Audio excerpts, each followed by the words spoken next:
Hello students, सभी को हमारे यूट्यूब चैनल में स्वागत है। और आज हम लोग देखेंगे क्लास 6 के इतिहास, जो कि ये जानना आप लोगों के लिए बहुत ही आवश्यक है। और ये जो चैप्टर है, ये चैप्टर फर्स्ट चैप्टर है, यानी कि अध्याय नंबर 1 है। और इसमें आज हम लोग देखेंगे कि कब, कहाँ और कैसे, मतलब कब का मतलब जो कि अतीत वाला चीज़ को दर्शाता है, कहाँ यानी कि स्थान को दर्शाता है, और कैसे मतलब किस तरह से जो अतीत में कुछ घटनाएं हुई है या जो कि उस समय का परिस्थिति किस तरह का था। तो ये सारी चीज़ आज हम लोग एक एक करके जानने वाले हैं। और आज का जो वीडियो है ये थोड़ा वीडियो लंबा होगा, क्योंकि पूरा चैप्टर आज हम लोग देखने वाले हैं। और जो इस चैनल में नए स्टूडेंट जुड़े हैं वो इस चैनल को पहले सब्सक्राइब करें, ताकि आने वाले जितने सारे वीडियो अपलोड होगा उसका नोटिफिकेशन आप लोगों को मिलता रहेगा। तो देखेंगे कक्षा 6 का है, जो कक्षा 6 का है, और इसमें हम लोग देखेंगे। ठीक है, तो चलिए इसे हम लोग स्टार्ट करते हैं।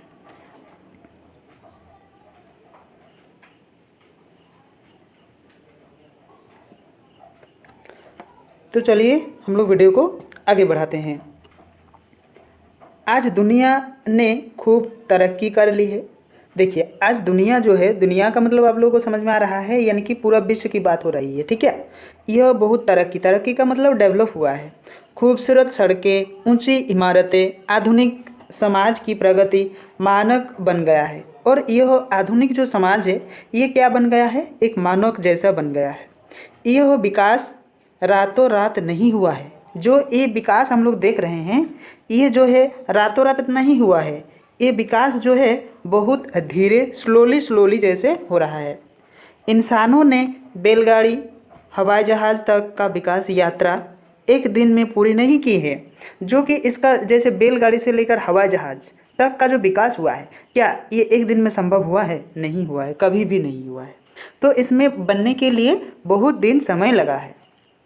यहाँ तक कि पहुँचने में उसे हज़ारों साल लगे हैं। एकदम सटीक है, बहुत हज़ारों साल लगे हैं एक चीज़ से दूसरी चीज़ डेवलप होने में। किसी एक दिन का घटना की जानकारी के लिए हम समाचार पत्र, रेडियो, टेलीविज़न का सहारा ले सकते हैं। अगर हम लोग एक दिन का कुछ चीज़ का जानकारी लेते हैं तो इसमें हम लोग पत्र, पत्रिकाएं, रेडियो, टेलीविज़न वगैरह चीज़ में सोशल मीडिया के थ्रू हम लोग इसका जानकारी प्राप्त कर सकते हैं। लेकिन बहुत वर्ष पहले क्या हुआ था, इस चीज़ की जानकारी हम लोग कैसे प्राप्त करेंगे? और ये चीज़ की जानकारी प्राप्त करने के लिए हम लोग को ये इतिहास पढ़ना ज़रूरी है। इसीलिए हम लोग देखेंगे। देखिए, इतिहास जो शब्द है ये किस किस से बना है? इति जोड़ ह जोड़ आश, यानी कि 3 चीज़ से बना हुआ है। इतिहास मिलकर बना है, जिसका अर्थ हुआ है निश्चित रूप से हुआ है, निश्चित रूप से हुआ है। ठीक है, अब हम लोग देखेंगे अतीत की कहानी का इतिहास। अतीत की कहानी का इतिहास देखिए, नीचे हम लोग अभी देखेंगे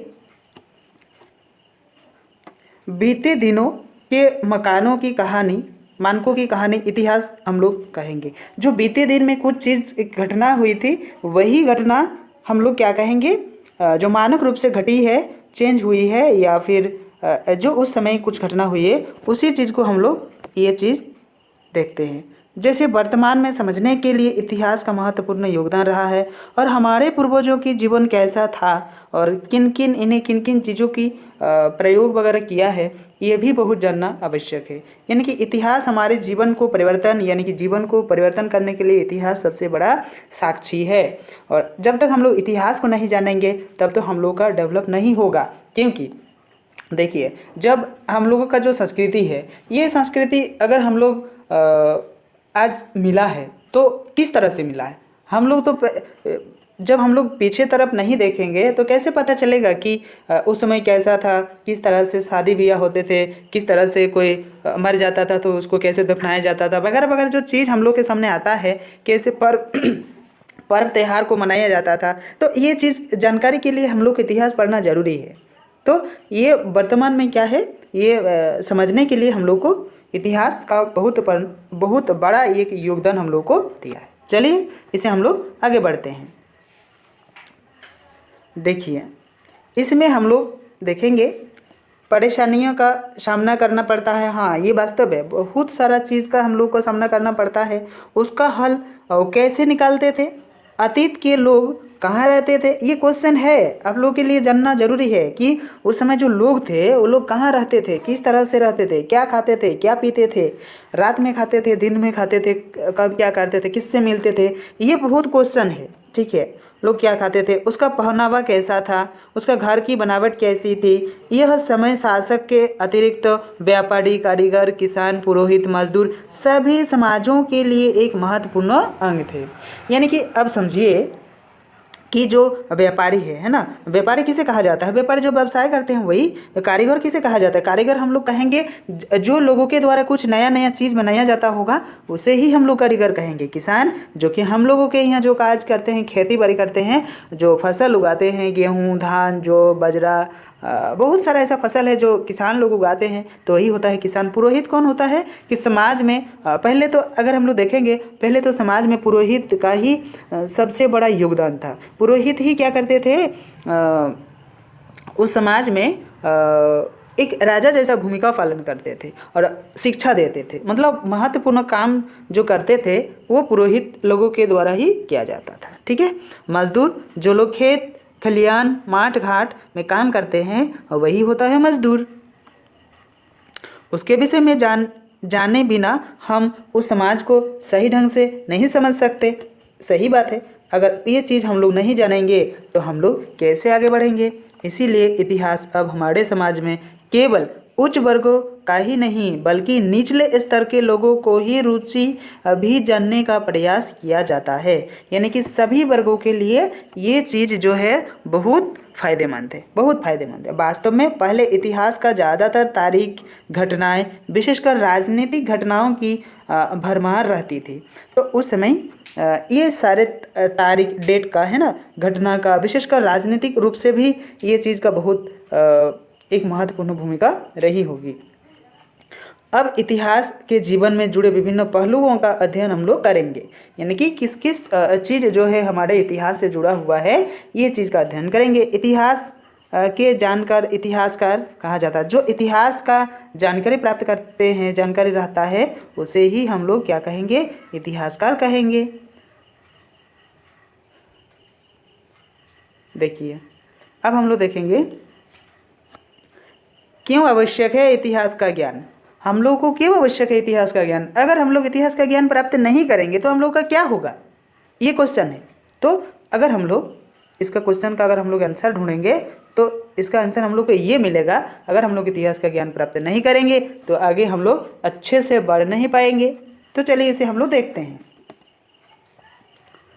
धरती पर मानव जीवन का अतिरिक्त कोई लाख वर्षों से है। सही बात है, मानव का जो जीवन है ये हमारे पृथ्वी, धरती का मतलब होता है पृथ्वी, ठीक है। तो इसमें बहुत लाख पहले से ही मनुष्य जो है उसका अस्तित्व जो है यह हम लोग को मिलता है।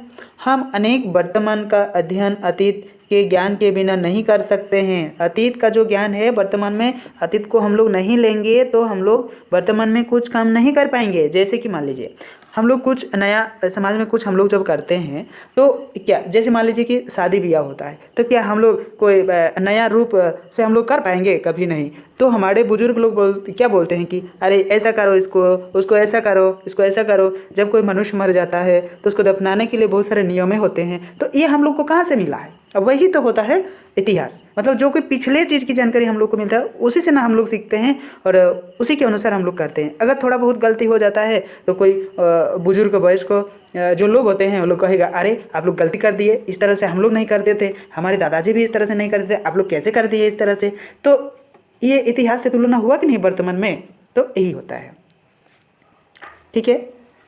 इतिहास से सबक लेकर हम अपने वर्तमान को बेहतर कर सकते हैं। हाँ सही बात है, इतिहास का सबक हम लोग नहीं लेंगे तो वर्तमान में कुछ नहीं कर पाएंगे एकदम। अतः इतिहास का अतीत को समझने का प्रयास हम लोग के ऊपर होना चाहिए। इतिहास में हम न सिर्फ अपने देश के बारे में पढ़ते हैं बल्कि दुनिया और अन्य देशों के बारे में भी हम लोग पढ़ते हैं। हमारे देश दुनिया के बारे में तो पढ़ते ही हैं, उसके साथ साथ हम लोग किसके बारे में भी पढ़ते हैं, हमारे विश्व के बारे में भी हम लोग पढ़ते हैं और उसकी संस्कृति से भी परिचित होते हैं। जब हम लोग एक देश दूसरे देश से जब हम लोग रिलेटेड कोई चीज़ पढ़ेंगे तो क्या हम लोग का उसका ज्ञान प्राप्त नहीं होगा? एकदम होगा। जब उसको जानेंगे पढ़ेंगे तब तो ज्ञान हम लोग को प्राप्त होगा ही। ठीक है। महान लोगों की जीवनी और उसकी शिक्षाओं को पढ़कर उसे प्रेरणा भी प्राप्त हम लोग करते हैं। जो महान व्यक्ति होता है, जैसे हम लोग महान व्यक्ति का नाम लेंगे तो जैसे डॉक्टर भीमराव अंबेडकर है, जवाहरलाल नेहरू जी है, ऐसे बहुत सारा लोग हैं पर जो कि ये महान व्यक्ति हैं, उसको हम लोग देखते हैं, उसका जीवनी को देखते हैं तो उस तरह से हम लोग चलने का प्रयास करते हैं। आप लोग इस क्वेश्चन का जवाब कमेंट्स में दे सकते हैं कि जो हमारे प्रधानमंत्री सबसे पहले भारत का कौन बना, ये आप लोग दे सकते हैं। कमेंट्स में इसका आंसर भेजिए। और जो और भी है जैसे डॉक्टर भीमराव अंबेडकर, ये किस चीज़ के लिए इसको हम लोग बहुत ज़्यादा मानते हैं, तो ये भी आप लोग कमेंट्स करके इसका आंसर भेज सकते हैं। ठीक है, चलिए हम लोग और भी पॉइंट्स को देखते हैं। अब देखेंगे हम लोग कहाँ रहते थे। ये बहुत बड़ा क्वेश्चन है। लोग कहाँ रहते थे? लोग तो थे लेकिन वो लोग रहते कहाँ थे? ये भी क्वेश्चन बहुत बड़ा है। कहाँ रहते थे ये क्वेश्चन है। ठीक है, तो चलिए देखते हैं। प्रकृति ने भारत को एक विशिष्ट भौगोलिक स्वरूप प्रदान किया है। भौगोलिक स्वरूप का मतलब होता है जहाँ सब कुछ हम लोगों को मिलेगा। ठीक है, सब कुछ मिलेगा, पानी मिलेगा, पेड़ पौधा मिलेगा, घर मिलेगा। जैसे पत्थर का घर होता था उस समय तो वैसा ज़्यादा ये नहीं था, बहुत पुराने समय में। उत्तर में देखिए, उत्तर में हिमालय पर्वत एक ऊंची दीवार के समान इसकी रक्षा करता है। किसकी रक्षा करता है? भारत की। हिमालय कहाँ स्थित है आप लोग को इस छोटा मोटा मैप में हम समझा दे रहे हैं। ठीक है, देखिए छोटा मोटा मैप हम यहाँ आप लोग को बना रहे हैं जैसे तैसे। ठीक है, तो हिमालय कहाँ है?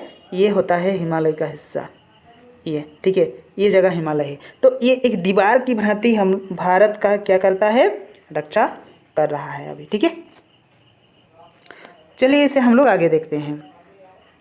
इसके पूर्व पश्चिम एवं दक्षिण में विशाल सागर है और नीचे वाला जो हिस्सा है ये वाला गुजरात से होकर ये बंगाल की खाड़ी जाता है। ये आप लोग को समझ में आ गया? ये भारत का मैप है। ठीक है, तो ये वाला जो हिस्सा है ये वाला, ये पानी से लबालब भरा हुआ है इधर, और ऊपर में क्या है? हिमालय पर्वत है। तो चारों तरफ कुछ ना कुछ चीज़ से हमारा भारत जो है घिरा हुआ है। ठीक है, भारत में लाखों वर्षों पहले लोग नर्मदा नदी के तट पर रहते थे। जब आज से हम लोग 1 लाख 2 लाख वर्ष पहले देखेंगे तो कहाँ लोग रहते थे? नर्मदा नदी के किनारे वो लोग बसे होते थे। ठीक है, मानचित्र 1 में नर्मदा नदी तथा उसमें दिया गया है जो कि वो लोग भोजन के लिए जड़, फल तथा जंगल के अन्य उत्पादों का भी ग्रहण करते थे। क्या क्या? जड़। जड़ का मतलब क्या होता है? पेड़ का जो निचले वाला हिस्सा होता है वही होता है जड़। जैसे ये हो गया आपका पेड़। ठीक है, ये हो गया पेड़। ठीक है, ये हो गया पेड़, जैसे तैसे। ठीक है, काम चलेगा। तो ये होता है जड़। तो ये वाला जो रूट्स होता है इसी को लोग खाते थे। फल जो कि इसमें आता है। ठीक है, किस तरह से होता है देखिए, उतना ज़्यादा अच्छा तो नहीं हुआ। तो ठीक है, जैसे तैसे काम चल जाएगा आप लोग को। तो ये फल भी खाता था, ये जड़ भी खाता था, और जंगल के बहुत सारा ऐसा जो चीज़ है वो लोग खाते रहते थे और अन्न उत्पादन भी करते थे। ठीक है, और उत्तर पश्चिम की देखिए, उसके बाद हम लोग देखेंगे उत्तर पश्चिम की जो स्थिति है ये इस तरह से था। अब हम लोग देखेंगे हमारे देश का नाम। हमारे देश का नाम मतलब कैसे हुआ? हमारे देश का नाम कैसे हुआ?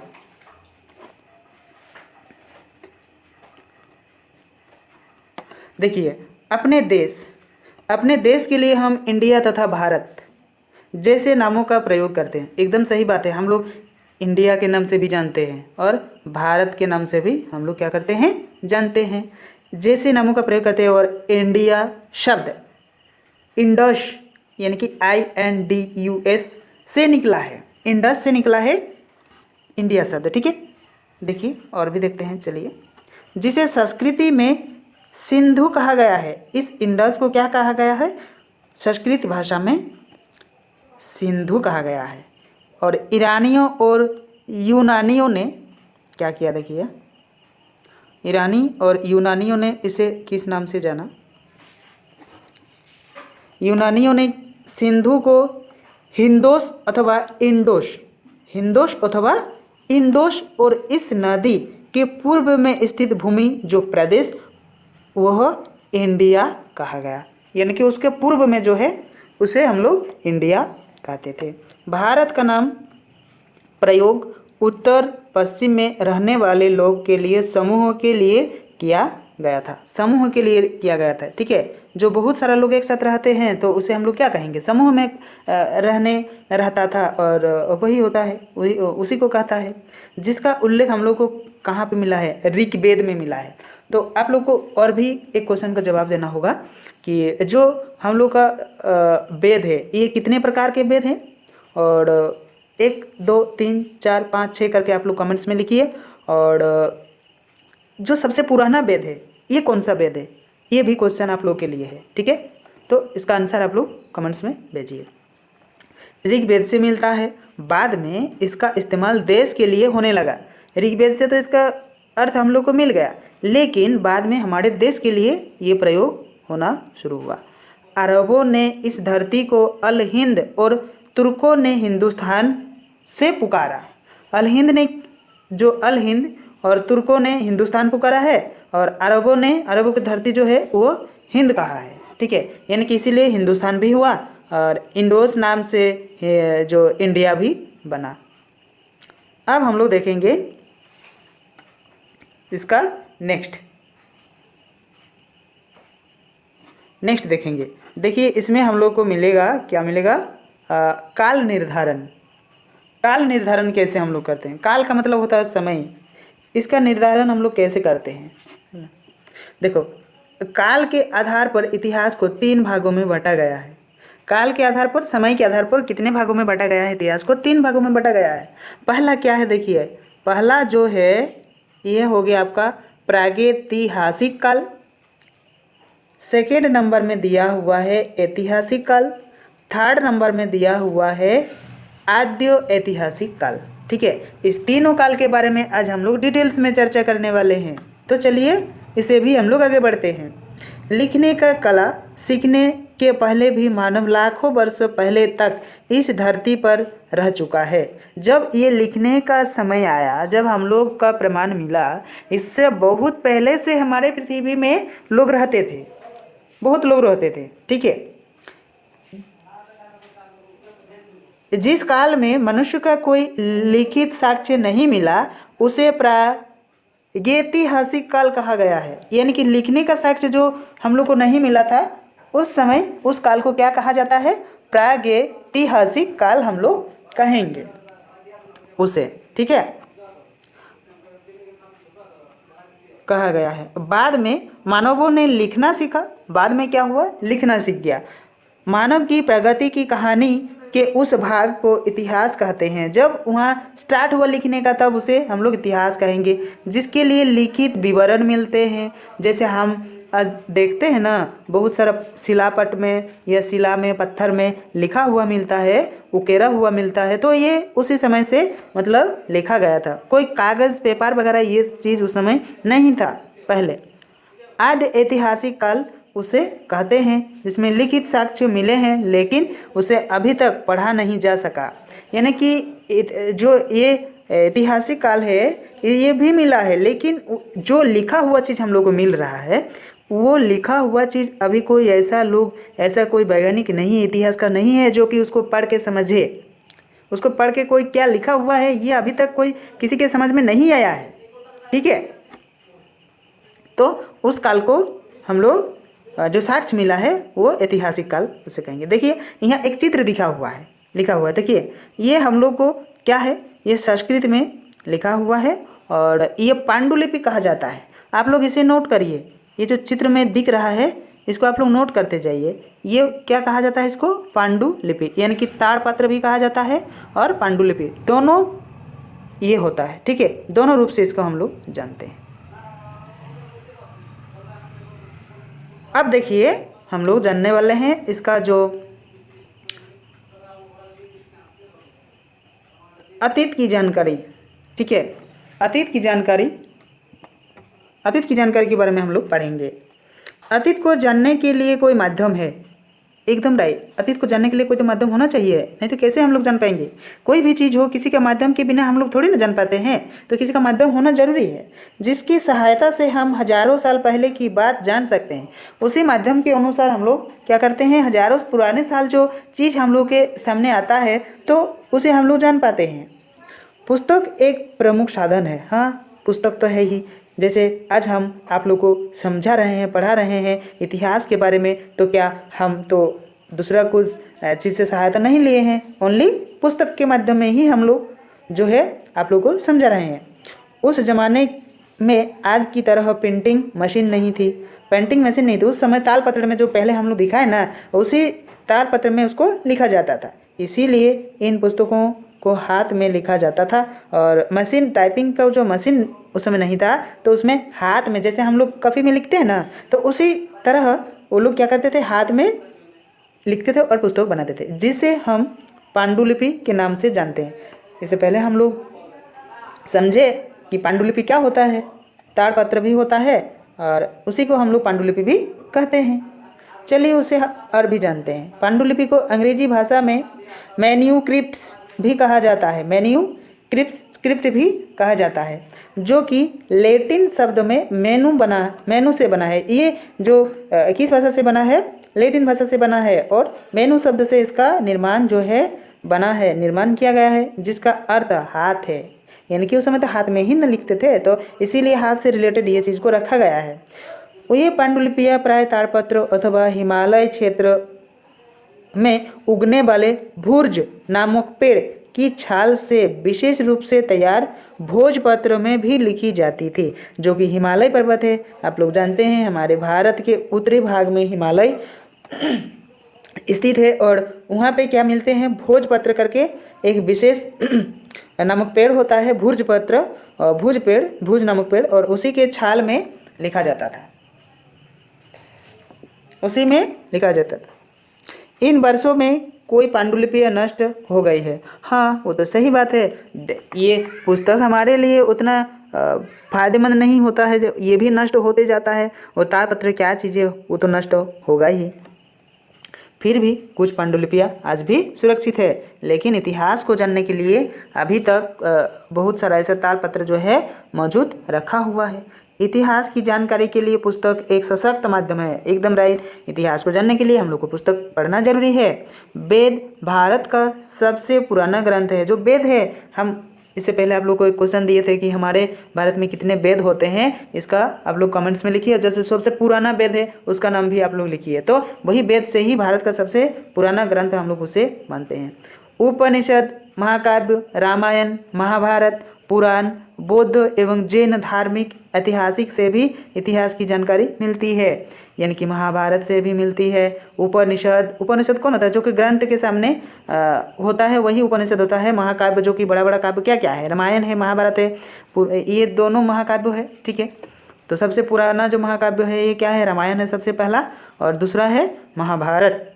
पुराण जो है, जैसे 18 पुराण है, आप लोग अगर 18 पुराण का नाम जानना चाहते हैं तो एक वीडियो हम डाले हैं, वो आप लोग देख सकते हैं 18 पुराण क्या क्या है, ठीक है। बौद्ध और जैन धर्म में भी इसका जानकारी हम लोग को मिलता है, और साहित्य में भी मिलता है, ठीक है। इसमें धार्मिक मान्यता एवं व्यवहार सभी चीज़ का जानकारी हम लोग को मिलता है, ठीक है।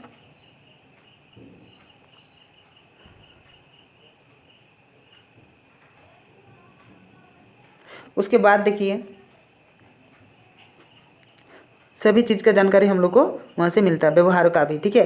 राजा की जिंदगी, औषधियाँ पर भी चर्चा मिलती है, यानी कि राजा कैसे होते थे, वो किस तरह से राज्य चलाते थे, किस तरह के दवाइयाँ वहाँ उपलब्ध थी, वो लोग दवाई किससे बनाते थे, इस सारा चीज़ का जानकारी आप लोगों को उसी ग्रंथ महाकाव्य पुराण में आप लोगों को मिल जाएगा, ठीक है।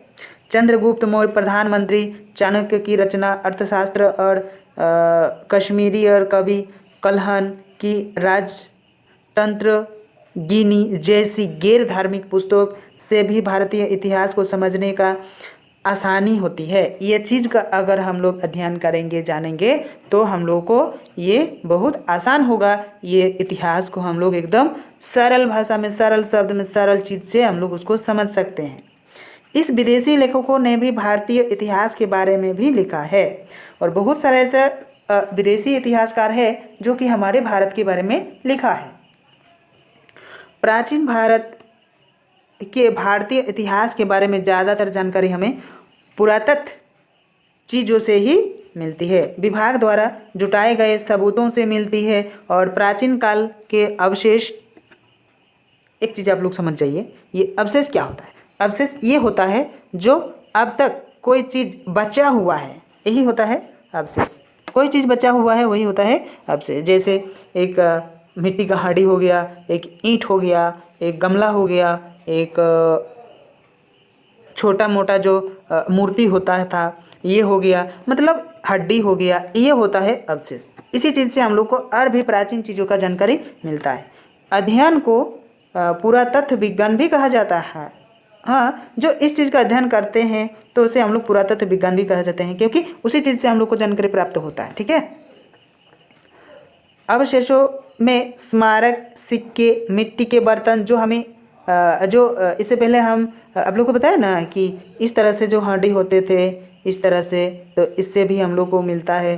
पत्थर जैसे इस तरह से बड़ा बड़ा, बहुत बड़ा बड़ा पत्थर हम लोग को मिलता है इससे। जब हम लोग सिक्के को देखेंगे, सिक्के कैसे होते थे? एकदम गोल सा नहीं होते थे, थोड़ा चपटा वगैरह इस तरह से होते थे, एकदम गोल जैसा नहीं होते थे।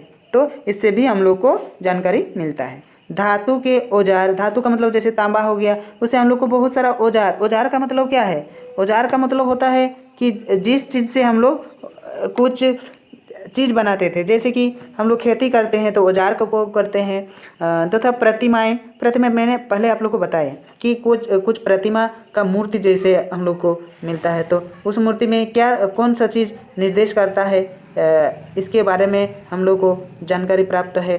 तो इस मूर्ति के बारे में हम लोग अगर जानेंगे तो हम लोग को एक चीज़ आराम से मिल जाता है कि इस मूर्ति किस देवी किस देवता की पूजा होते थे। ये सारा चीज़ हम लोग इसी से मिलते हैं। अन्य प्रकार की भी चीज़ें इसमें शामिल होता है अथवा किया जाता है। ठीक है। अभी हम लोग देखेंगे एक चीज़ और है, ये बहुत फायदेमंद है आप लोगों के लिए। देखिए यहाँ एक चीज़ लिखा हुआ है, ये बड़ा करके आप लोगों को दिखा देते हैं। ये देखिए क्या है, क्या है? देखिए, यूनान के प्राचीन लेखक हेरोडोटस को इतिहास का पिता कहा जाता है। किसे? हेरोडोटस। ये आप लोग अपने कॉपी में लिख लीजिए, ये जो पीला वाला लिखा हुआ है ना, इसे आप लोग लिख लीजिए, बहुत ही आप लोग के लिए उपयोगी होगा, कभी भी ये आप लोग के लिए काम आ सकता है। उसने अपनी पुस्तक हिस्टोरिका में 5वीं शताब्दी ईसा पूर्व में भारत फारस के संबंध में वर्णन किया था।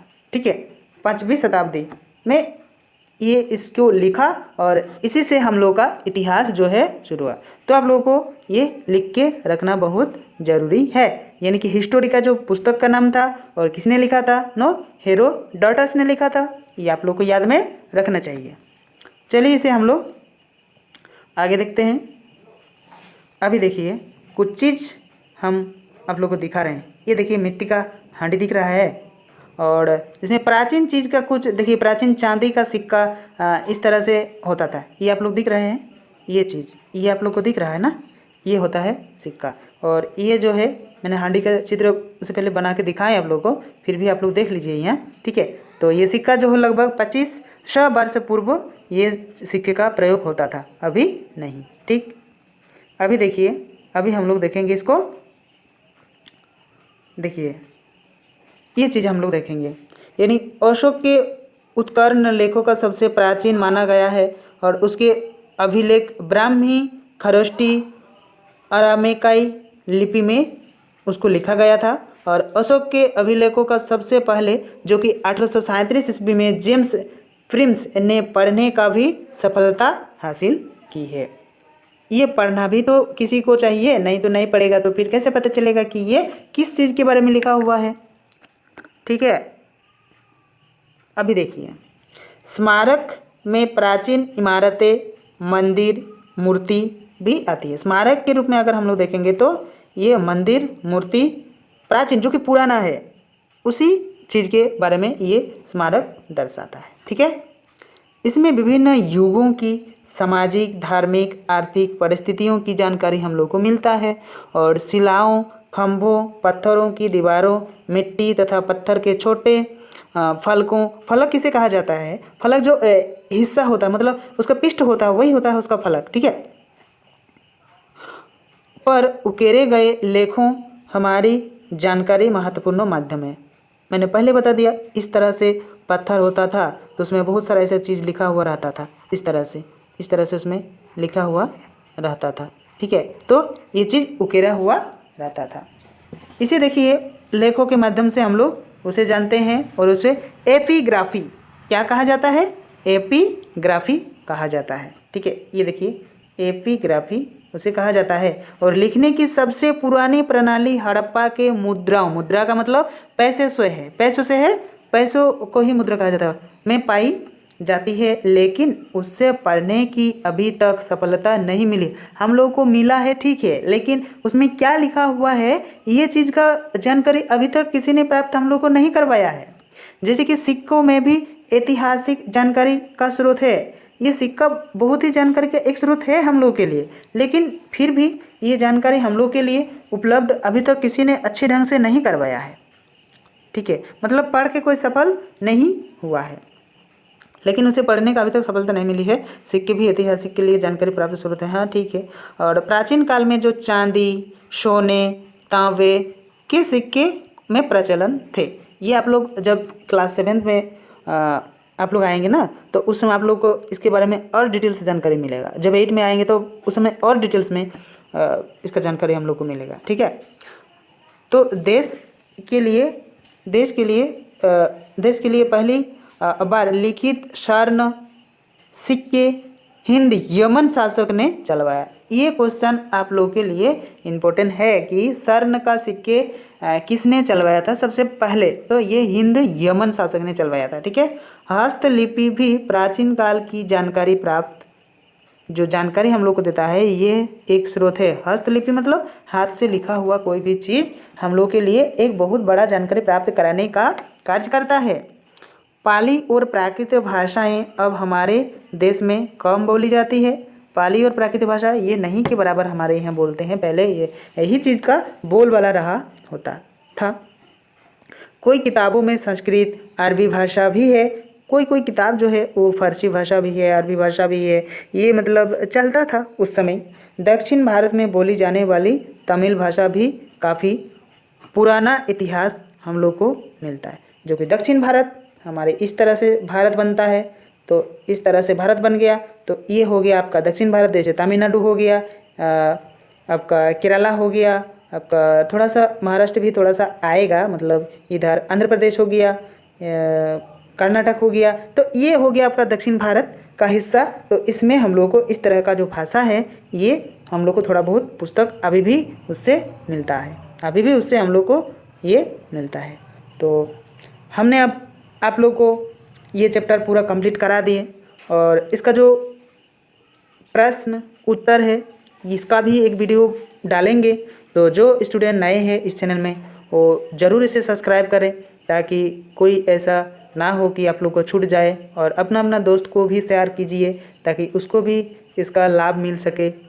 और इस लॉकडाउन में आप लोग का जो पढ़ाई है ये एकदम नहीं के बराबर हो रहा है, तो इससे आप लोग थोड़ा बहुत सहायता आप लोग को मिल रहा है, तो फिर इसका फ़ायदा आप लोग उठाइए। और सभी को बहुत बहुत धन्यवाद देंगे जो कि इतने समय तक आप लोग इस वीडियो को देखें, उन लोगों के लिए बहुत बहुत धन्यवाद। और कोई क्वेश्चन अगर इस चैप्टर से है, कोई समझ में नहीं आया है, तो इस चैप्टर से ही जो क्वेश्चन है इसे आप लोग कमेंट्स में लिख सकते हैं, या फिर कमेंट्स में ही लिखिए, ताकि वही अच्छा होगा, तो उसका आंसर हम देने की कोशिश करेंगे। तो सभी को बहुत